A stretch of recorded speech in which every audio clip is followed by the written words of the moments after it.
Com a sã e glória paz do Senhor, amém? Amém! A bateria acabou. Segunda-feira eu compro outra lá na região onde vende. Deus é maravilhoso. Vamos para a palavra de Deus. Amém! Vamos ler aqui Jeremias capítulo 33, versículo 3. Aleluia, Jesus! Vamos falar esta tarde sobre o poder da oração. Relevei e grave sem cortes, viu? Completa a gravação, viu? Sem cortes, completa. Vamos ler em Jeremias capítulo 3, versículo 33. Alguém mais quer gravar porque eu vou dar de Jesus. Capítulo 33, Jeremias 33. 33, versículo 3. É um texto muito conhecido. Promessas de paz e prosperidade. Clama a mim e responder-te-ei, e anunciar-te coisas grandes e firmes que não sabes. Amém? Amém. Clamas a mim e responder-te-ei, e anunciar-te coisas grandes e firmes que não sabes. A gente, nós estamos vendo o mundo espiritual. O mundo espiritual não depende do físico. Eu estou no mundo físico e vou ultrapassar essa parede. Os seres espirituais atravessam, passam de um canto para outro, os espíritos malignos. Os anjos têm velocidade muito maior, está escrito no Antigo Testamento, que os demônios. Os anjos brigaram assim com Moisés. Ele disse: o Senhor te repreenda. E aí conseguiu pegar o corpo de Moisés e sepultar no canto, que Satanás não visse o corpo de Moisés. Se algum homem disser que achou o corpo de Moisés, é mentira. Que nem Satanás viu onde foi sepultado o corpo de Moisés, justamente para que ninguém se apoderasse dos ossos dele. Eu também não quero nessa tese dizer que encontraram a Arca da Aliança. Porque no Antigo Testamento, quem via, que olhava para dentro da Arca da Aliança, morria. Quem tocava na Arca da Aliança morria. Será que Deus ia deixar o homem descobrir? Não ia deixar o homem descobrir. Guardou num local, pela permissão deles ficou oculta aos olhos da humanidade, ainda está oculto, eu quero que ele está oculto, porque se ia sair nos jornais, acharam a Arca da Aliança, quem topou nela está morrendo. Só de olhar para ela, multidões estão enfermas, como aconteceu no Antigo Testamento. Nós podemos achar réplicas da Arca da Aliança, não as originais. E assim as tábuas do mandamento, quando está escrito os 10 mandamentos. Se encontraram, eu não sei, pode ser que Deus permita que encontre, porque escreveu justamente ali para testificar que as pessoas deveriam seguir a lei. Porém, no Novo Testamento, Jesus disse: esse é o sangue do Novo Testamento, é a nova aliança. Havendo a nova aliança, a antiga aliança não era mais necessário seguir. Os discípulos, os homens de Deus, eles tinham que se acostumar ainda com a nova aliança. Eles nasceram sob o peso da lei. Jesus, nosso mestre, cumpriu com a lei. Vocês vão entender. Eu não estou fugindo, parece ter fugido um pouco do foco, mas eu vou falar sobre o poder da oração nessa tarde. Então, o que acontece? Eles nasceram sob o peso da lei, Jesus cumpriu com a lei, guardou o sábado, cumpriu com a lei, mas a Bíblia diz que pela lei não sois salvos, uma nova aliança. Ele não precisa mais guardar o sábado, não precisa mais cumprir com a lei. A Bíblia diz que a lei é pronta para o pecado. Todos pecaram, mas destruíram por da glória de Deus. Ninguém merece ser salvo. Não existe um justo sequer nessa Escritura. Mas pela graça sois salvos. Isso não vem de vós, vem de Deus. É um favor, um dom, um favor imerecido. Eu não mereço ser salvo, ninguém merece, ninguém está salvo. A Bíblia diz que aquele que perseverar até o fim será salvo. A salvação se cumpre quando a pessoa morre em Cristo Jesus, quando a pessoa ela é arrebatada. Arrebatada vai ser todos de uma vez. Os mortos serão ressuscitados primeiro e depois os vivos serão arrebatados. Nosso mestre não vai topar nessa terra. Ele vem nas alturas do Espírito de Deus, que é o selo, leva o cristão até Jesus e aí então vai para o reino do nosso Pai, do nosso Mestre, do nosso irmão Jesus Cristo. Deus está dando uma orientação espiritual para o profeta Jeremias. Clame a mim e responder-te-ei, e anunciar-te-ei coisas grandes e firmes que tu não sabes. Tem um profeta, não sei se foi esse ou outro, Deus dá para Jeremias. Deus dá uma visão a ele acerca do chamado. E ele começa a dizer: Senhor, mas eu sou uma criança, eu não tenho capacidade para pregar a tua palavra, para ser profeta. Deus não diga que você é uma criança, não diga que não tem capacidade, porque aonde eu te mandar, tu irás. E tudo que eu te disser, tu falarás. Às vezes a gente teme falar aquilo que Deus manda, com medo do outro ficar chateado, com medo da pessoa não aparecer mais, deixar a amizade, o respeito, ir embora da confusão. Mas como Deus nos toma de ousadia no Espírito Santo de Deus para determinar algo naquele local, do mundo físico para o espiritual, do mundo espiritual para o físico, tem que falar. A gente automaticamente somos forçados a falar. Deus, ele toma o profeta Zacarias, o eixo de ousadia, o reverso de poder, e Zacarias profetiza: vocês estão em pecados, vocês estão fazendo algo que Deus não está se agradando. Eles então pegaram pedras, o apedrejaram, o mataram em cima do altar. É por isso que diz: até quando, Senhor, não ligarás o sangue dos profetas que derramaram em teu altar? E o santuário dos profetas conhece, dos profetas conhece vários homens de Deus morreram no altar. Não tiveram temor a Deus, se mataram no altar. Então será que é fácil ser profeta? Nunca foi fácil. Você vai profetizar o pecado, não vou citar. Vai dizer, Deus vai matar. Isso é profecia, Deus vai matar? Que Deus é esse que mata? O Deus da Umbanda também mata. O Deus da Macumba também mata. O Deus da magia negra também mata. Os deuses, melhor dizer, os deuses. Digo o Deus, porque nós estamos numa época de perseguição religiosa e tem que ter cautela até com a administração para a gente não sofrer danos judiciais. Então o que acontece? Os deuses deles, Macumba, Umbanda, Quimbanda, magia, etc. São várias religiões que também mata. Se o cara fazer um ritual, não tem cuidado com a cor da vela, com o jeito que vai fazer o ritual, os espíritos que vai receber aqueles rituais, os espíritos malignos, o cara se arrebenta todinho, cai da moto, cai da bicicleta, quebra um braço. Eles requerem conhecimento e requer que seja tudo feito nos conformes. Tem que ser tudo do jeito que eles querem. Senão, o cabra que for fazer, a mulher que faz o cavalo, como eles chamam, o escravo, se arrebenta todinho. Então, na casa do Senhor, também ele quer tudo nos conformes. Ele não quer tudo desorganizado, desajeitado, de qualquer jeito. Ele quer tudo nos conformes. A preparação antes dos cultos, a preparação, a organização, tudo espiritual. Então, a Bíblia diz, orai sem cessar. O maior preparo inicia na oração. Porque quando você ora, você se aproxima de Deus. Chegai-vos a Deus e ele se chegará a vós. Ele agora vem para o homem de Deus, Jeremias, o profeta Jeremias diz, clame a mim e responder-te-ei. Você pode observar que Jesus está sempre orando, levando seus discípulos para a oração, seja a beira da praia, seja dos montes. E tem muita igreja que não gosta de orar em monte, mas Jesus orava nos montes, tem até por abominável, cada igreja tem seus costumes, mas não gosta, eles querem antibíblico, oração no monte, é antibíblico oração em todo que é canto é sempre válida. A gente tem cautela, porque a Bíblia nos ensina o seguinte, você vai orar, você fecha a sua porta. Não precisa orar para todo mundo ver, não precisa estar orando dentro do ônibus, levantar, se Deus te tomar para levantar um clamor, você sente que vai ter um acidente, você sente que vai ter um assalto, você ora. Alguém caiu enfermo ali, você vai orar, vai socorrer o enfermo. Mas não vai se sentar em dois sem nenhum motivo e toma oração, falando línguas, porque vai ser para eles mal visto, escândalo. É nessa via os escândalos, mas sai daqui para os escândalos. Então nós cristãos gostamos de orar no monte. Por que gostamos de orar no monte? Porque em casa vem uma criança, vem uma visita, tem uma tarefa para fazer, você vai lembrar da tarefa, vai para a tarefa, você deixa a oração de lado. Mas quando você sai de casa, você vai para o monte orar, você só tem ali uma única opção, orar. Não tem outra opção, é orar. Tem pessoas que infelizmente levam colchão, vai dormir, mas também tem que entender que às vezes o dia foi corrido, foi para o monte orar, estava cansado, tirou um cochilo. Cada cabeça tem um seu mundo, a pessoa é vigilante, foi orar, tem seu cochilo.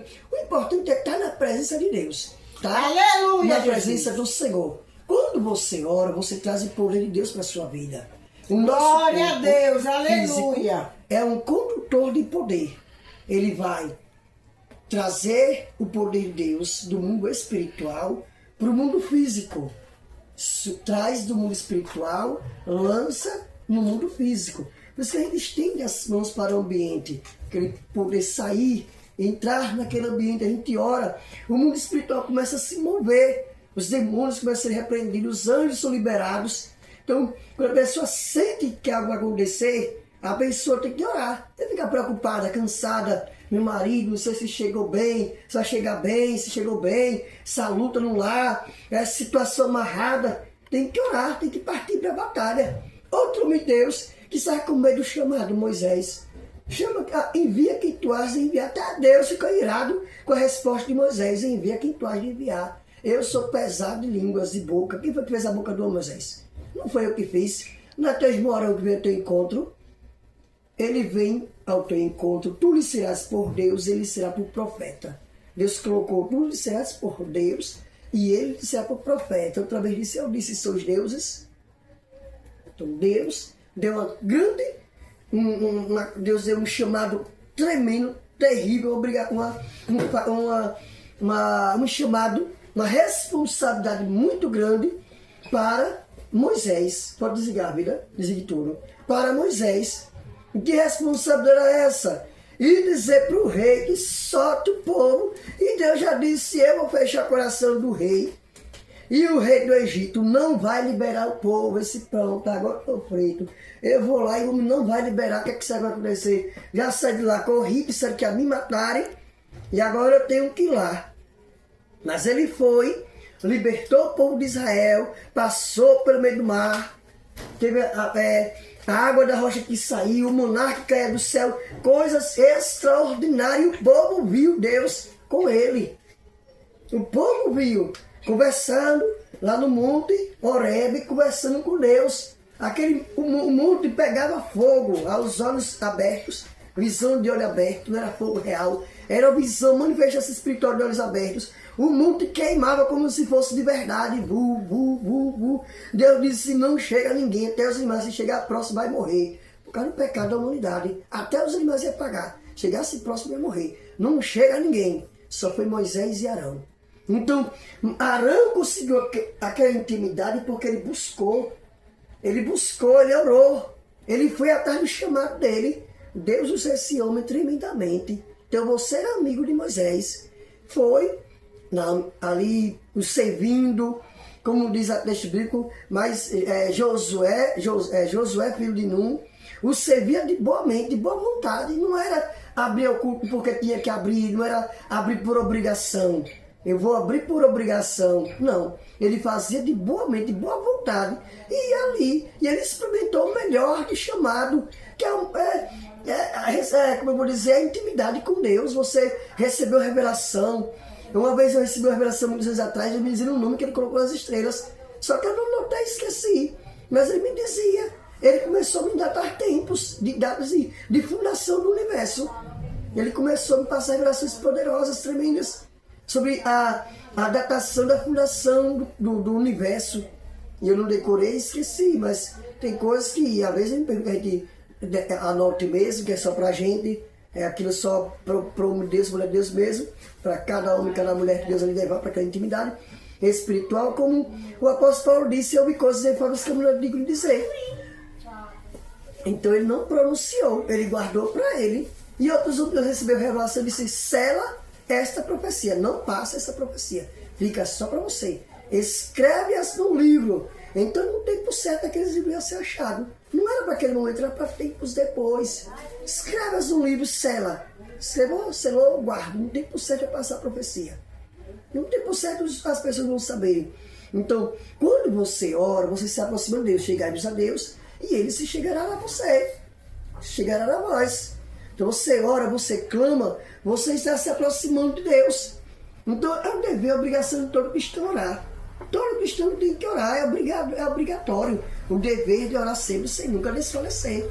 Toda pessoa que está na frente do trabalho da igreja, que mexe no sonho, que abre a igreja, que arruma a igreja, que faz qualquer coisa da igreja, é obrigado a orar. Tem que orar, é obrigado. Você sabe quando a lei dá uma ordem, você tem que ir lá assinar o papel. Se não assinar o papel, vai preso. Não sai de casa, tá hora se sair, vai preso. É obrigação da pessoa que faz parte do trabalho da igreja orar. Por quê? Porque você vai lidar com o mundo espiritual. Vai chegar uma pessoa precisando de socorro espiritual, vai chegar um enfermo. E a Bíblia diz que a oração do justo salvará o enfermo. Mas se o justo, a justa não está pronto para orar e a cura se manifestar. Você não pode jejuar porque tem uma enfermidade. Consagre a sua vida. Ore pedindo a Deus pela cura da enfermidade. Deus não dá vista ao cego, arranca a diabetes, arranca a doença que impede de jejuar. Arranca. Tudo depende do crer. Se você crer, você vai receber. Se você não crer, você não vai receber. A Bíblia diz que os dons são para todos que creem. Se a pessoa crê que Deus pode batizar com o Espírito Santo, que Deus pode usar a profecia, que Deus pode usar o dom de cura, de milagres, é conforme a fé de cada um. Se a pessoa não crê, Deus não vai usar, Deus não vai dar. Sim, embora que todo ser humano nasce com um propósito em Deus, nasce com um chamado. Deus levantou ou para evangelizar, ou para louvar. Tem pessoas, mesmo que eu vi, a visitante, a missionária Sara, nada do louvor, são excelentes. Ezequiel também prega a palavra, só que não tem para cá, não quer mais pregar a palavra, mas estamos no Senhor Jesus Cristo, passou por essa situação, está aí. Mas eu acho que no nome de Jesus Cristo vai voltar a pregar a palavra. O que acontece? Nasceram com chamado para louvar, outros nasceram com chamado para pregar. É louvo. Mas você começa a falar disso, como um levita você volta um pregador. Não é minha área louvor, minha área é Bíblia, é palavra. Já chegou a época de eu ler 2 livros da Bíblia por dia, subir ao monte com a minha garrafa de água, passar o dia no monte em oração, orando e lendo a palavra. 2 livros por dia eu orava, todo dia. Descia, almoçava, voltava para o monte, todo dia dedicação. Hoje eu estou mais parado, preciso voltar mais ao conhecimento da palavra, veio o esquecimento também, eu tenho que melhorar. Mas a gente não pode deixar a doença nos barrar, nos parar. Tem que seguir o chamado até o fim. Aqueles que pegam no arado, que diz, pastor, estou aqui para lhe ajudar. Aí o pastor vai, consagra, bota nos trabalhos. Pastor, eu não quero mais não.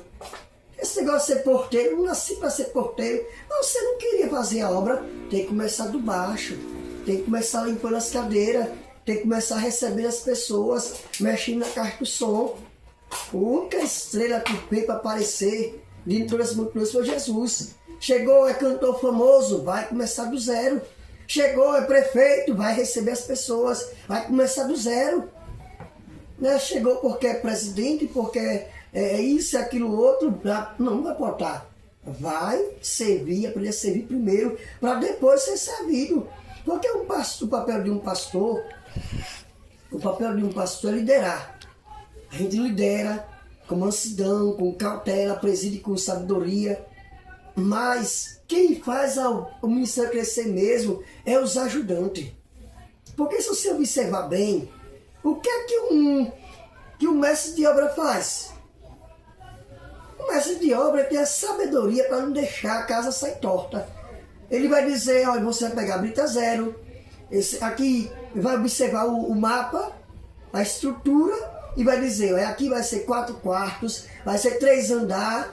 Mas quem vai pegar pesado mesmo é o predeiro, é o carpinteiro. Quem vai pegar pesado mesmo é os ajudantes.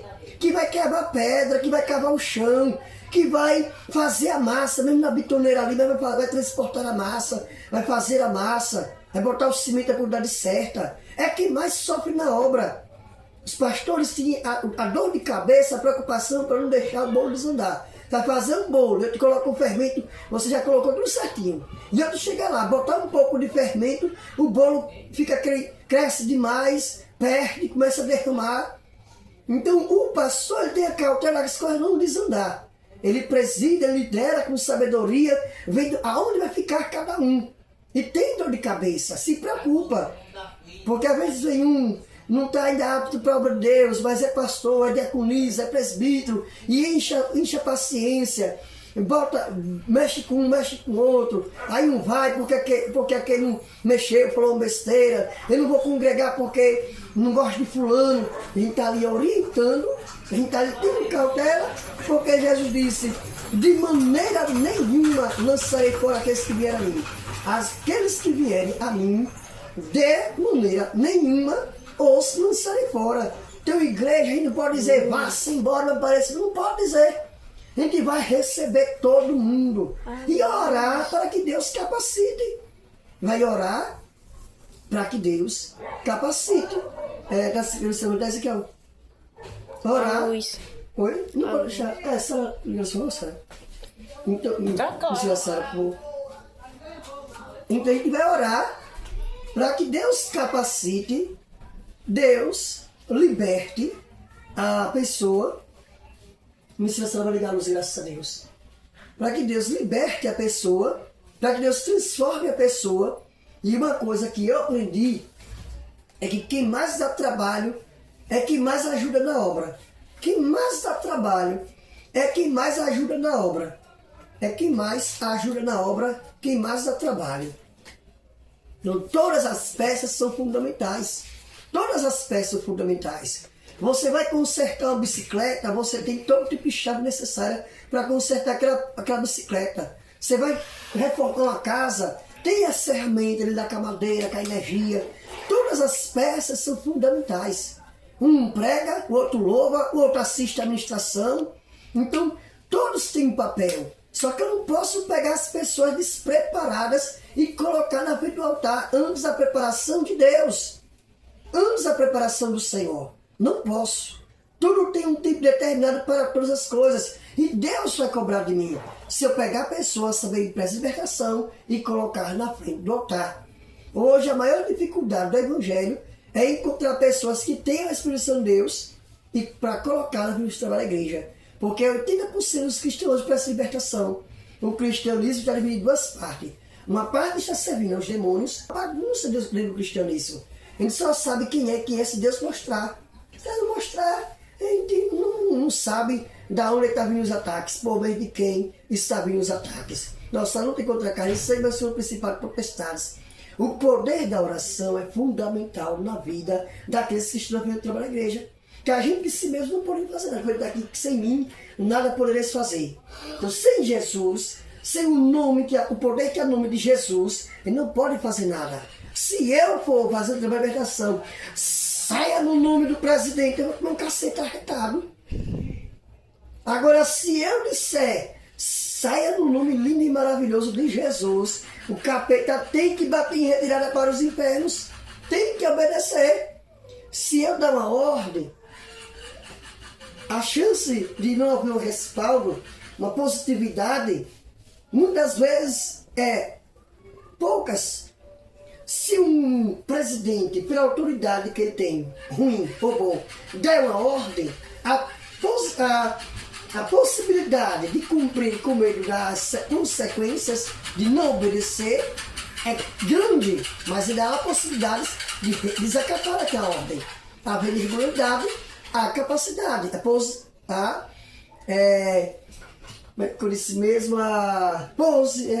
possibilidade de desacatar. Tem 40 possibilidades.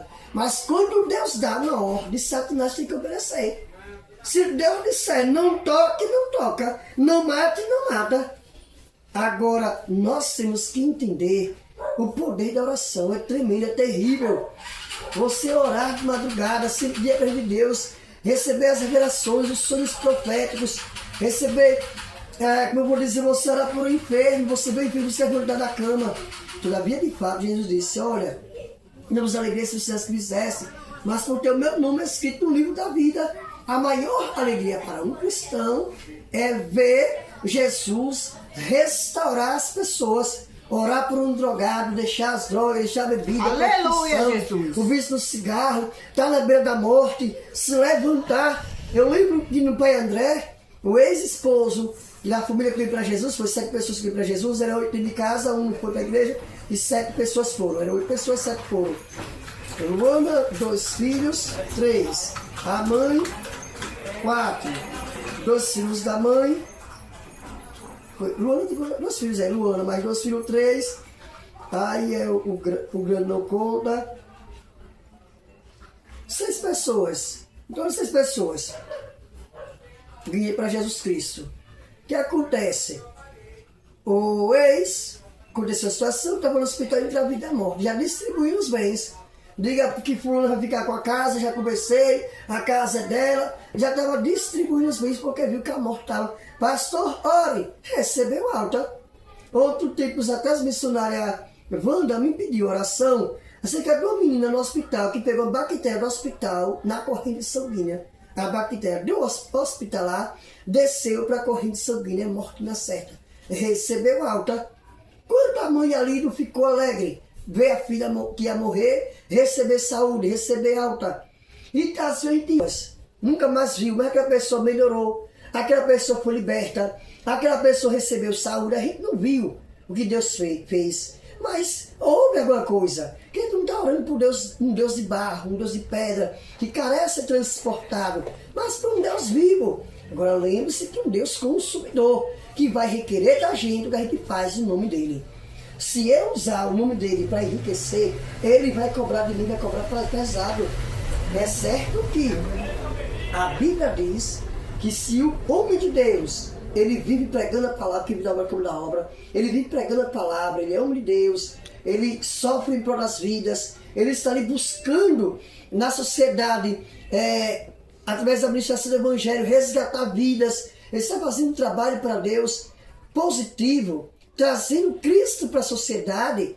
É claro que ele não vai ficar passando fome. Ele vai dar obra, pagar seu aluguel, vai pagar o talão de energia, vai colocar comida de casa. O apóstolo Paulo disse, só disse que fulano deixa de trabalhar e eu não.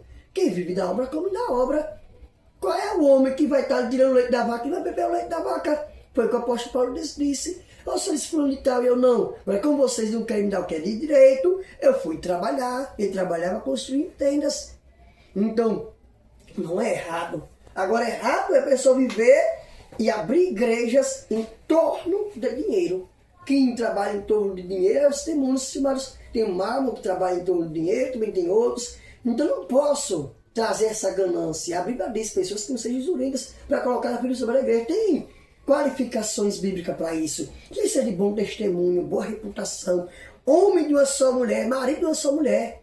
Quando o texto disse marido de uma só mulher, não quis dizer obrigatoriamente que fosse casado.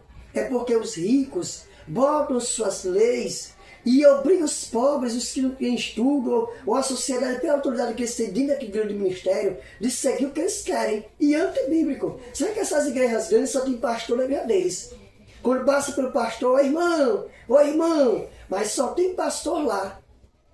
Só lá são pastores, mas se chegar um pastor para visitar, é irmão, não é pastor. E a Bíblia diz, tenha por alta estima aqueles que sofrem em prol do Evangelho. É dogmas humanos. E a Bíblia diz, vocês estão invalidando os mandamentos, vocês estão invalidando a Sagrada Escritura, pelas vossas tradições. Por causa das vossas tradições, vocês estão invalidando os mandamentos, a Sagrada Escritura. Mais vale obedecer a Deus do que obedecer ao homem. Mas por que não sai dessas igrejas? Por causa do sucesso, da fama. É uma igreja grande, de renome. A igreja ser massacrada, ensina a heresia, ensina o que não sabe da Sagrada Escritura e quer obrigar a engolir a pulsa, fazer que todo mundo siga. O texto bíblico diz, marido de uma só mulher. Quer dizer que não seja um homem que case com duas, que case com 4, que case com 10, que case com 20, que case com 100. Quer dizer que ele só seja casado com uma mulher só. Seja fiel, não seja infiel. Que ele não seja um homem prostituto, beberrão, cachaceiro. Que ele seja um homem de uma só mulher. Mas não proíbe o homem solteiro de ser pastor. Não, você não vai me encontrar texto bíblico que diz, olha, não é coerente que o homem solteiro seja pastor. Não é coerente que a mulher solteira seja pastora. Ó, Terezinha das grandes igrejas dizer que não tem pastora. Se você for analisar a Sagrada Escritura, não estou com os textos guardados aqui, mas eu posso trazer tudo a ministração acerca disso. Você for observar, na Sagrada Escritura, tem a mulher que fazia a obra do Senhor. Antigo Testamento e Novo Testamento. Mulheres de Deus que lideravam. Mulheres de Deus que lideravam. Débora, ela disse, eu vou para a guerra, mas a honra não vai ser sua. A honra, se tiver certo no texto de Sião, é minha. Vou, mas a honra não vai ser sua. Nós sabemos, Deus está acima de tudo e acima de todos. Uma mulher salvou na guerra uma nação. Nós vamos ver no Novo Testamento, o apóstolo Paulo também faz referência a mulheres que estavam ajudando ele. Cita o nome dela e diz, muito me foi útil na obra do Senhor. Muito me foi útil na obra do Senhor. Vai citar o nome de mulher. Vai citar o nome de uma mulher E vai dizer, muito me foi útil na obra do Senhor, não só de uma, mas fiz falando de várias mulheres. Muito me foi útil na obra do Senhor. Traga fulano de tal. O culto que tinha na casa do casal, ele não vai saudar o marido. Primeiro vai saudar a mulher, depois vai saudar o marido. Porque quem estava carregando aquela obra nas costas era a mulher. Quem estava ali pregando a palavra, ensinando a palavra era a mulher. Então ele vai honrar o trabalho daquela mulher e vai dizer, saúda fulano de tal, não decorei o nome? Saúda fulano de tal. Estava com a obra na casa dela. Então, os homens trazem suas heresias, porque essa igreja de renome quer obrigar e quer distorcer a palavra. Quer obrigar, distorce, não aceita. Nós sabemos, e é bem claro isso, que o cristianismo hoje em dia está servindo o reino das trevas. Não de uma forma completa, mas a maioria das igrejas evangélicas hoje são satânicas. Abre-se uma igreja, abre-se um terreiro, coloca o nome de igreja evangélica, as pessoas vêm achando que é evangélica, vai ali, eles se dizem que são cristãos, e destrói o emocional da pessoa, destrói o psicológico, destrói a vida espiritual da pessoa, a pessoa sai dizendo, nunca mais eu quero servir a Deus. Porque estão para isso mesmo. É uma perseguição religiosa, há lei, mas não há quem faça cumprir. Posso dizer que não há lei, não há quem cumpra. E por isso nós estamos destruindo esta nação. Estão zombando demais com o nome do Senhor. E muitas coisas terríveis ainda vai acontecer até o nosso Senhor. A Bíblia diz, cuidado quando você quer a paz, porque não haverá paz. Deus dá um tempo de refrigério. Deus dá um tempo para o cristão respirar. Porque com a morte do ímpio até o justo falece. Cai junto, morre junto. Deus só vem para os bons e os bons, castigo também vem para todos. Quando eu lanço uma praga na terra, é justo, é pecador, morre todo mundo. Porque o coração do homem é mau desde a meninice. O coração da mulher é mau desde a meninice.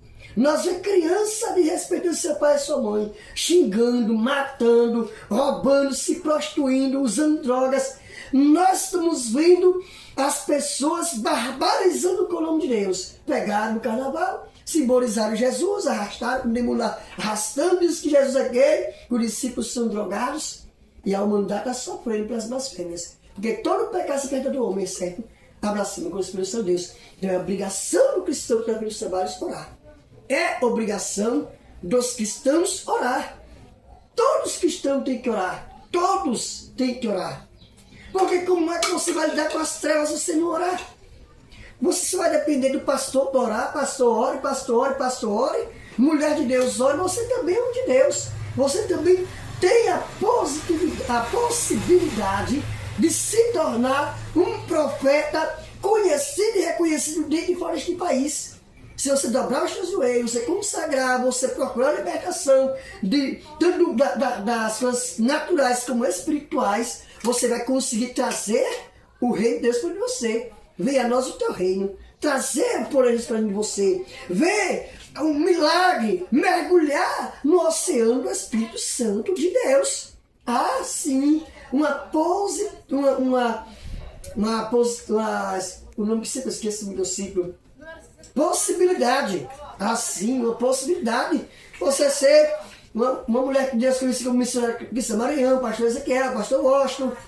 Então, os homens de Deus, se você está cercando nosso país também tem muitas pessoas. Porém, o medo do chamado está atrapalhando. Eu estou com medo de fazer a obra. Estou com medo de tomar posse da terra prometida. Deus diz às 12 tribos, a terra de vocês, entre e possua. 4 tribos tomam posse das 12, 8 ficam olhando a terra prometida. Só olhando. A terra já foi dada. As bênçãos espirituais já foram liberadas no reino celestial. No reino celestial já foram liberadas, a Bíblia diz. Já foram liberadas. Para chegar até nós tem que orar. Para chegar até nós tem que consagrar. Será que Deus não quer que você vista do bom, você coma do melhor? Quer. Mas as bênçãos do Senhor não é para quem atrapalha a obra crescer, não. As bênçãos do Senhor é para quem está sofrendo pelo Evangelho de Deus. Quem atrapalha a obra cresce porque o pastor está orando. Porque a mulher de Deus está orando. Então cresce. Mas o melhor desta terra é para quem sofre pelo Evangelho. É para quem sofre pelo Evangelho. O melhor de Deus é para mim e para você. Para mim e para você. Orai sem cessar. Clamas a mim e responder-te-ei. Deus está chamando o profeta Jeremias para clamar, para orar. Clame! Clamas a mim e responder-te-ei. Ocultas. Clamas a mim e responder-te-ei. Você lembra do texto, vida? Anunciar-te coisas grandes e firmes que tu não conheces. Anunciar-te coisas grandes e firmes que tu não conheces. Agora, para Deus mostrar, tem que fazer o quê? Orar. Orar. Se você for fazer um suco, você quer potencializar o suco, você junta duas coisas. Por exemplo, toma muito aqui suco de beterraba com limão, né? Porque sabemos que para anemia é batata para anemia. A beterraba com limão, coloca a cenoura. A irmã precisa também colocar assim, ó, o couve, né? Pois cenoura, limão ou maracujá, quando o limão e maracujá substituído, o couve e a cenoura, né? 4 ingredientes: limão, beterraba, o couve e a cenoura. Para anemia é excelente, então você potencializa. Se você quer potencializar o remédio, tem os meios. Vai ver como é que eu vou potencializar esse remédio natural. Então, se eu botar esse remédio natural junto com esse outro remédio natural, esse chá assim vai ficar mais... Esqueça o celular, deixa de lado, desligue. Esqueça e desligue. Você vai juntar várias folhas e você vai fazer um chá mais potente, mais forte. Vai fazer um efeito mais rápido. Aquela medicação vai fluir mais rápido no seu organismo. Então, se você quer potencializar a oração, você vai juntar ela com a consagração. Você vai juntar ela com o jejum. Então, se você abre o jejum meia-noite, você ora 1 hora, até 1 hora de madrugada, se amanhece o dia, você está em exploração, você entrega o jejum, o total parcial, 12 horas, 10 horas, vai acostumando o seu corpo de pouco a pouco, porque você não tem costume, vai forçar, para não pegar uma doença, Deus é ocupado. Vai, de pouco a pouco, acostumando o seu organismo, e então você vai aumentando os horários. Você potencializa. Jejuar e não orar é passar fome. Não tem resultados. Eu estou jejuando, mas não ora. Aí orar 30 minutos e passa o dia todo com fome. Não vê resultado. Tem que estar ali focado para o seguinte São Promonde. Ela vai estar em paz. Apesar que o rei da serva está em todo canto, levanta um aqui, levanta outro ali. Mas é mais fácil de buscar o Senhor Jesus Cristo. Você não vai se juntar. Você quer ter paz, você não se junta com ninguém. Você vai para o monte. Então você tem que se separar dos outros. Mas se você vai buscar nos tempos de hoje, do jeito que o cristianismo está, para ser um demônio, para servindo a Jesus Cristo para sobreviver, você vai buscar Jesus Cristo, chega lá no seu cantinho, com o seu grupo de pessoas da sua igreja, e ficar da sua igreja que você já conhece, reservado para buscar o Senhor Jesus, para buscar o Senhor Jesus. Então aí você vai consagrar, você vai jejuar, e você vai ter uma ação mais tremenda, poderosa na oração, para lidar com o mundo espiritual. Porque muitas vezes chegam pessoas com dor de cabeça, doente, precisando de libertação, precisando de um milagre que vem através do nome de Jesus, e a pessoa não vai poder, vai ligar para o pastor presidente: pastor, tem uma pessoa aqui doente, está morre, mas não morre, pastor, pode pegar um carro e vir para aqui? E o pastor vai dizer: bota ele, eu posso orar agora. Que o Deus de perto está de longe, amém? Eu abençoe vocês em nome de Jesus.